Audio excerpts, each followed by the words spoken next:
KCR కేటీఆర్లకు BJP అంటే ఏంటో ఎన్నికల తర్వాత తెలుస్తుందన్నారు ఆ పార్టీ రాష్ట్ర అధ్యక్షుడు లక్ష్మణ్. సీనియర్ నాయకులు దత్తాత్రేయ, కిషన్ రెడ్డితో కలిసి ఉగాది వేడుకల్లో పాల్గొన్నారు లక్ష్మణ్.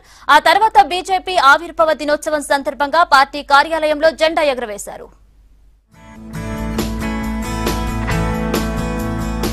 రాష్ట్రం దాటితే టీఆర్ఎస్ చెల్లని రూపాయి అన్నారు బీజేపీ రాష్ట్ర అధ్యక్షుడు లక్ష్మణ్. 3 సీట్లు గెలిచి మాట్లాడాలంటున్న కేటీఆర్కు దేశవ్యాప్తంగా 300 సీట్లు గెలిచి చూపిస్తామన్నారు. పార్టీ కార్యాలయంలో జరిగిన ఉగాది, బీజేపీ ఆవిర్భావ వేడుకల్లో పాల్గొన్నారు లక్ష్మణ్. మేం హిందువులమో బంధువులమో కేసీఆర్కు ఎన్నికల తర్వాత తెలుస్తుందన్నారు. రాష్ట్రాన్ని కుటుంబ పాలన నుంచి విముక్తి చేయాల్సిన అవసరం ఉందన్నారు. ప్రజలు గమనించి ఎవరు హిందువు, ఎవరు హిందుత్వం కోసం, అసలు రామ మందిర నిర్మాణ విషయంలో నీ వైఖరి ఏంది? దాన్ని అడిగితే నేను గట్టి కడితే అది మన పని, స్వామీజీలు తెలుస్తారు.